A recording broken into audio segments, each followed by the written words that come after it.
Era digital ini, hampir seluruh umat manusia telah menggunakan perangkat keras, baik seperti handphone, komputer, laptop, dan perangkat lainnya. Setiap hari, kita selalu mengakses berbagai aplikasi, baik secara online maupun offline.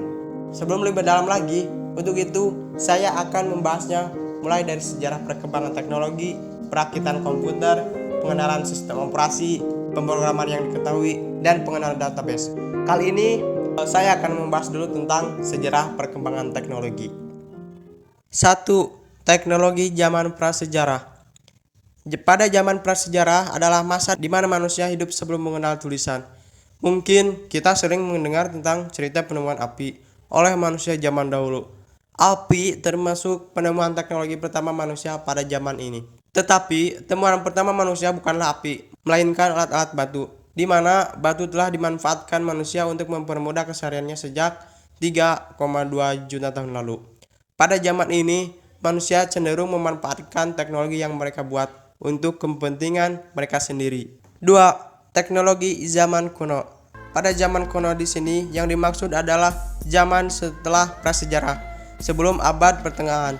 Peradaban manusia berkembang pesat. Sebagai contoh adalah peradaban Mesir kuno yang kita kenal dengan piramidnya. Bahkan teknik bedah plastik sudah ditemukan dasarnya pada zaman ini.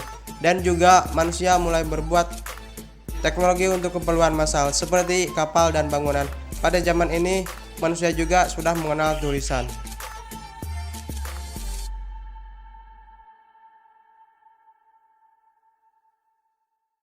Tiga, teknologi zaman pertengahan. Menurut beberapa sumber, zaman pertengahan adalah sekitar abad ke-5 Masehi sampai abad ke-15 Masehi.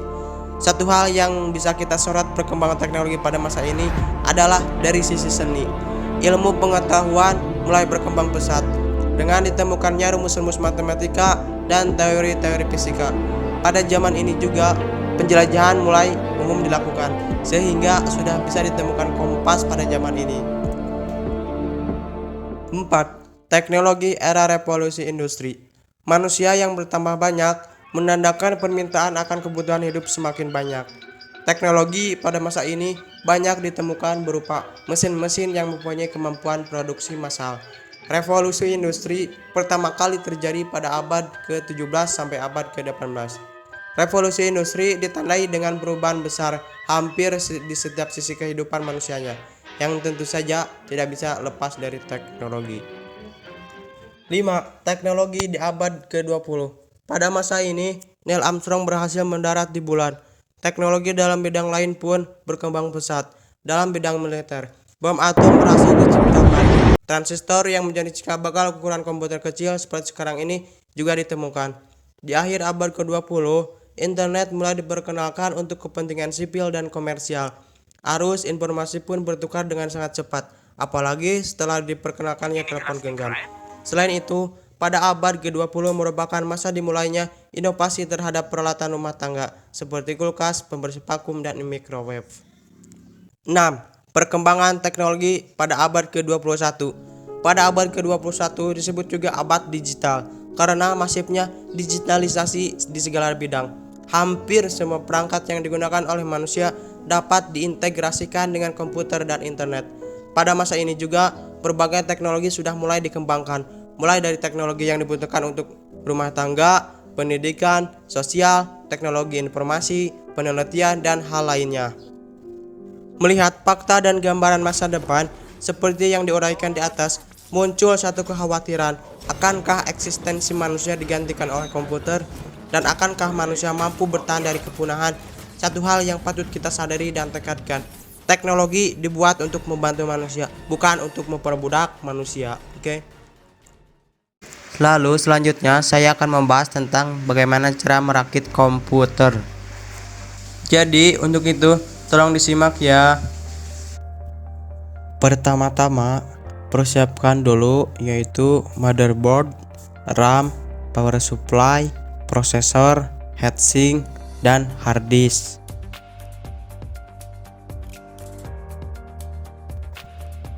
Lalu kemudian siapkan dan buka CPU yang sudah disiapkan tadi.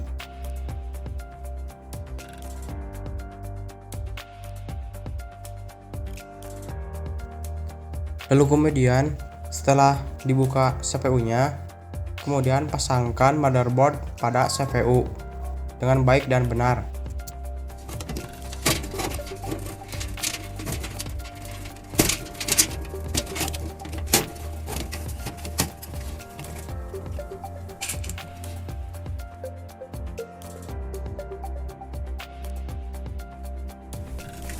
Lalu kemudian pada tahap selanjutnya yaitu memasangkan baut pada motherboard dengan baik dan benar.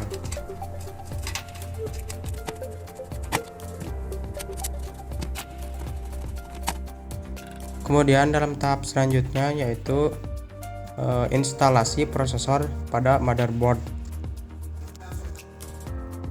Cara instalasinya yaitu yang pertama, buka kunci prosesor pada motherboard. Lalu setelah Anda membuka kunci prosesor, masukkan prosesor ke dalam tray. Lalu setelah itu kunci kembali kunci soket prosesor. Lalu yang terakhir, oleskan thermal paste pada prosesor. Lalu pada tahap selanjutnya yaitu memasang heatsink. Pertama-tama, lihatlah kunci dari heatsinknya. Lalu yang kedua, arahkan panah kunci heatsink menjauhi 90 derajat dari posisi semula. Lalu kemudian jika sudah, lalu letakkan heatsink di motherboard. Lalu yang terakhir, kuncikan secara perlahan dan kunci heatsink secara zigzag.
Selanjutnya, saya akan membahas tentang pengenalan sistem operasi.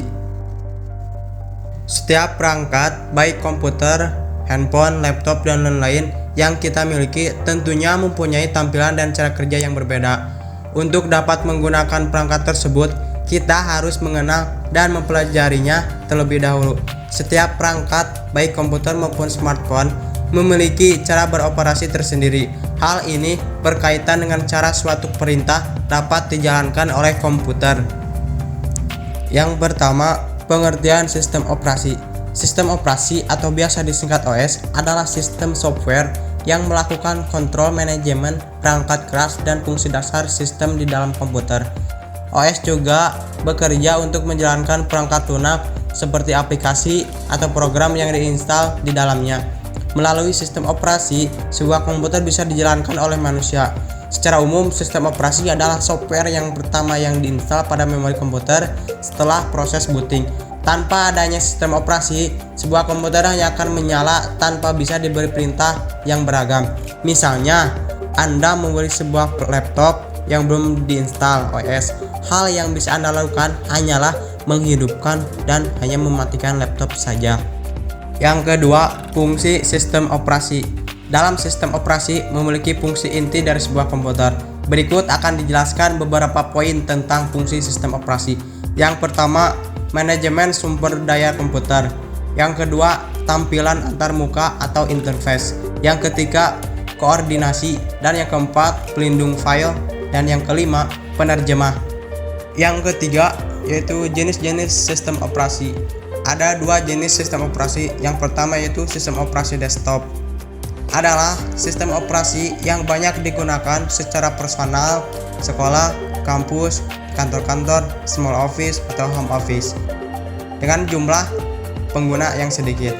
Saat ini ada 3 sistem operasi desktop yang banyak digunakan, yaitu Microsoft Windows, Apple Mac OS, dan Unix atau Linux. Yang kedua, jenis sistem operasi berbasis mobile adalah salah satu jenis perangkat lunak atau software sistem yang berfungsi untuk mengatur perangkat keras dan juga perangkat lunak lainnya. Saat ini banyak sekali jenis sistem operasi yang dikembangkan oleh perusahaan teknologi, yaitu diantaranya 1. Android. Android adalah sistem operasi berbasis Linux yang diciptakan oleh Andy Rubin. Sistem operasi Android sendiri pertama kali diluncurkan tahun 2008 lalu dan memiliki sifat open source sehingga dapat dikembangkan lagi. Saat ini Google merupakan salah satu perusahaan yang masih terus mengembangkan sistem operasi Android dan meluncurkan update-update terbaru hingga versi Android 10. Yang kedua, iOS. iOS adalah salah satu sistem operasi tertutup yang dikembangkan oleh Apple. Sistem operasi ini dihadirkan secara eksklusif untuk perangkat buatan Apple saja seperti iPhone, iPad, dan iPod Touch. Yang ketiga, Windows Phone. Windows Phone sempat menjadi sistem operasi mobile yang terkenal pada tahun 2010. Sistem operasi yang dikembangkan oleh Microsoft hadir untuk perangkat Windows Phone yang saat ini sudah tidak diproduksi lagi, sehingga Microsoft memutuskan untuk menghentikan pengembangan dari sistem operasi Windows tersebut. Yang keempat, BlackBerry OS. Diketahui bahwa BlackBerry OS ini diluncurkan tahun 1999 oleh BlackBerry Limited di perangkat buatan mereka. Salah satu keunggulan BlackBerry OS pada saat itu adalah fitur browsing, game, dan juga aplikasi BlackBerry Messenger yang banyak digunakan orang-orang.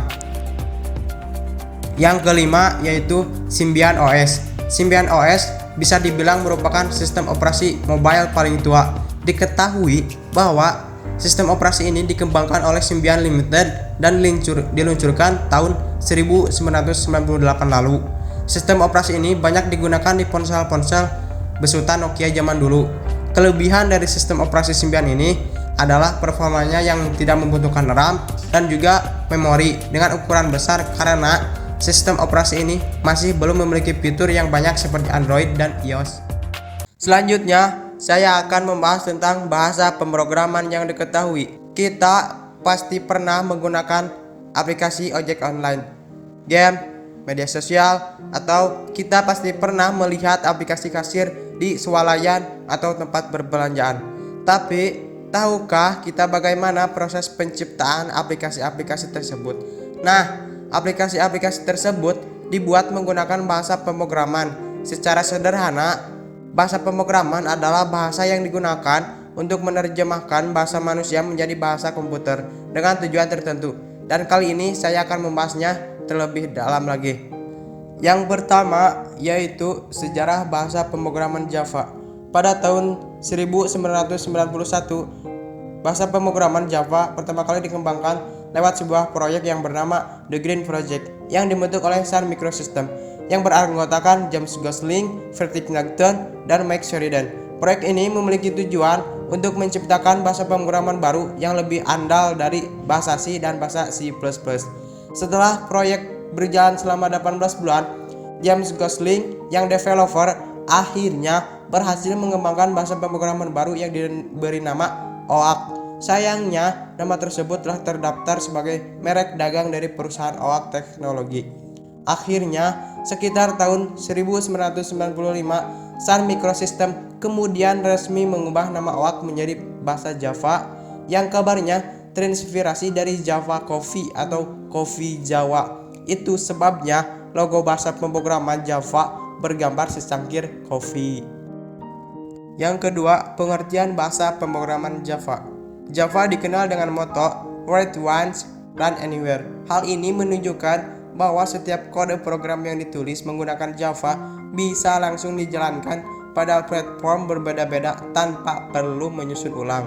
Mengapa bisa demikian? Ya karena penulisan kode program Java biasanya disimpan dalam file berekstensi Java. Dengan menggunakan Java Compiler, kamu bisa menyusun file berekstensi Java menjadi file berekstensi kelas. File berekstensi kelas inilah yang disebut sebagai bytecode dan bisa dijalankan di seluruh Java Virtual Machine. Dilihat dari penggunaannya sebagai bahasa pemrograman umum, kamu bisa memanfaatkan Java untuk membuat berbagai bentuk aplikasi, mulai dari aplikasi berbasis desktop, website, mobile, hingga aplikasi embedded device seperti perangkat pintar atau mikroprosesor. Sementara dalam praktiknya, bahasa Java tidak mendukung pemrograman prosedural, melainkan menggunakan konsep pemrograman berbasis objek. Yang ketiga, mengapa Java digunakan?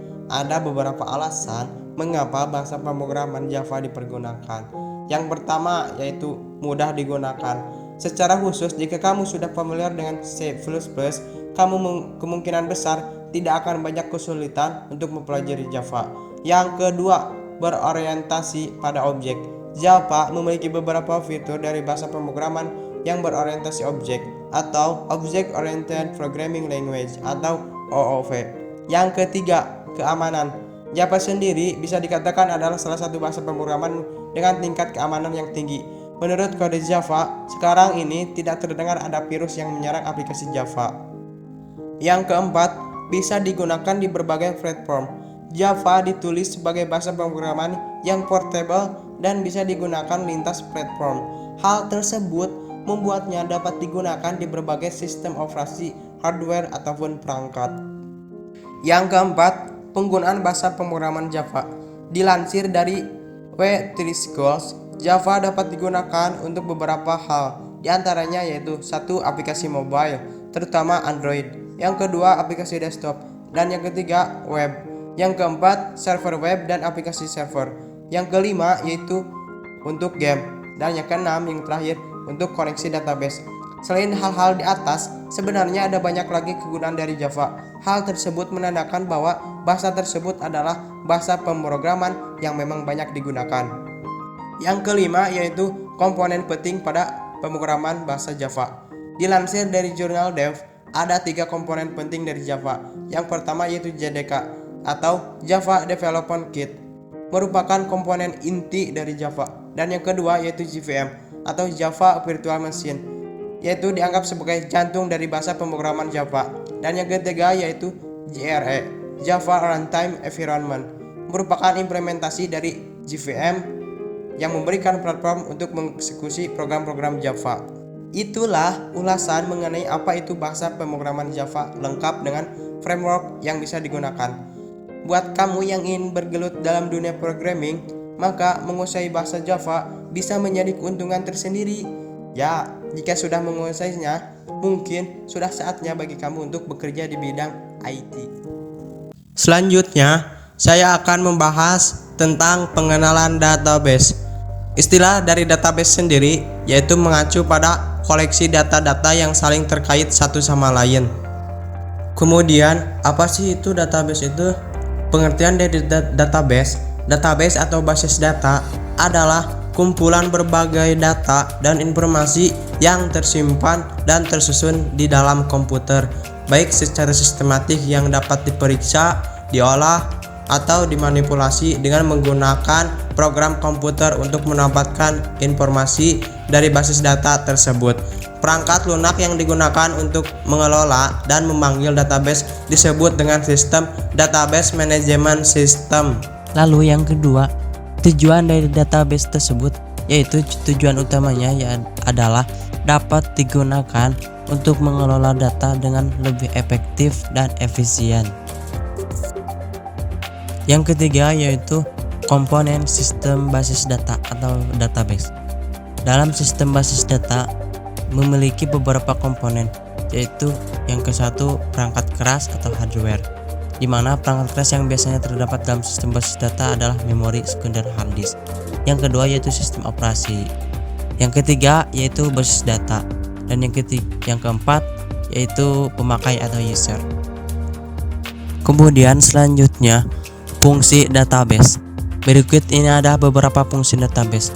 Yang ke satu, mengelompokkan data dan informasi sehingga lebih mudah dimengerti. Yang kedua, mencegah terjadinya duplikat data maupun inkonsistensi data. Yang ketiga, mempermudah proses penyimpanan, akses, pembaharuan, dan menghapus data. Yang keempat yaitu menjaga kualitas data dan informasi yang diakses sesuai dengan yang diinput. Yang kelima, membantu proses penyimpanan data yang besar. Dan yang terakhir yaitu yang keenam, membantu meningkatkan kinerja aplikasi yang membutuhkan penyimpanan data. Yang kelima, manfaat dari database. Yang kesatu yaitu integritas data terjaga. Yang kedua, memudahkan berbagi data. Yang ketiga, menjaga keamanan data. Yang keempat, memudahkan akses data. Dan yang kelima yaitu independensi data terjaga. Selanjutnya, yang keenam yaitu contoh software database, yaitu diantaranya MySQL, di mana salah satu software database yang open access untuk umum dan compatible pada sistem operasi Windows maupun Linux. Kelebihan dari MySQL yaitu tersedia gratis, query data yang cepat, multi-user, dan berlisensi resmi. Dan masih banyak lagi software-software yang bisa Anda gunakan dan bisa di-download di internet.